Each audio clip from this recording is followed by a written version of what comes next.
happened was very predictable. Jacob Fatu didn't come out. It was shown backstage with Nick Aldis and some security guards that Jacob Fatu was severely attacked. He had equipment all over him. They couldn't get it off of him.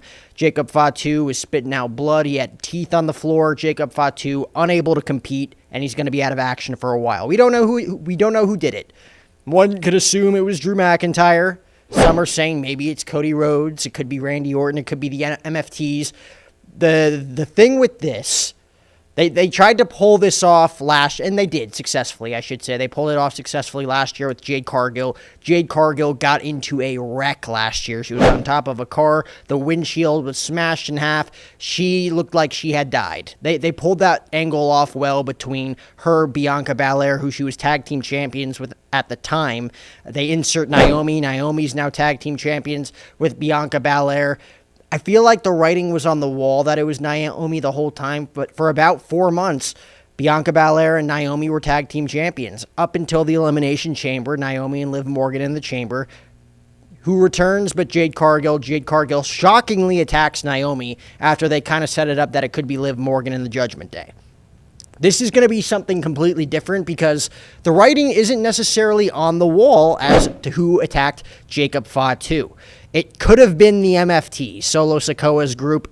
I mean, why wouldn't it be them? You know, they're back. They're like what the Wyatt Six should have been last year when the Wyatt Six debuted, just terrorizing the roster on SmackDown. Solo's after Sami Zayn. By the way, Sami Zayn losing the United States Championship tonight in his U.S. Open Challenge to a returning Ivan Dragunov. I'm sure we'll get into that this week at some point. That is big news for the United States Championship scene because Solo Sikoa screwed Sami Zayn.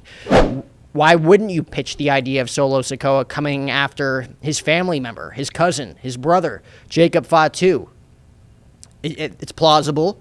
Drew McIntyre attacking Jacob Fatu, to me, makes the most sense if you want to continue that feud when Jacob Fatu ultimately comes back, because that was the story you were telling up until this unforeseen disclosed injury of Jacob Fatu.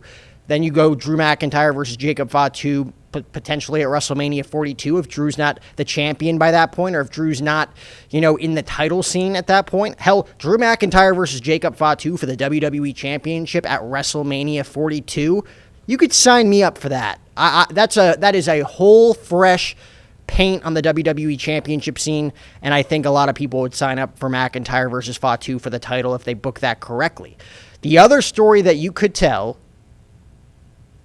is Randy Orton. Randy Orton could have been the one to attack Jacob Fatu, which will break Cody Rhodes' fragile heart. And then you could set up Randy Orton versus Jacob Fatu for the WWE Championship. That could be a plausible thing. And then also you get a kick-ass Orton versus Fatu feud down the line, potentially heading into WrestleMania 42. If Jacob Fatu's out until 2026, then presumably whoever attacked him is going to face him at WrestleMania 42. And that's just, within 50 minutes of this happening on SmackDown and my unbiased opinion as to what could happen.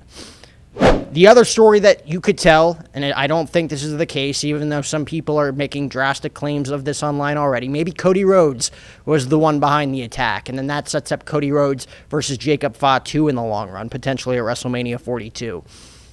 You could make a case for it. He came out in the Final Boss glasses in his entrance to start the show. He was wearing all black, which he rarely does.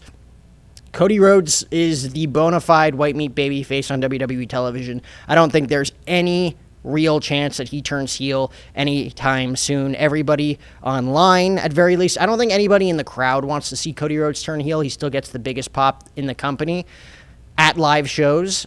I think all the online fans want to see Homelander Cody. I don't think we're seeing that anytime soon. But maybe, potentially, Cody Rhodes could turn heel in this instance. He did smash Drew McIntyre with the WWE Championship to end the show.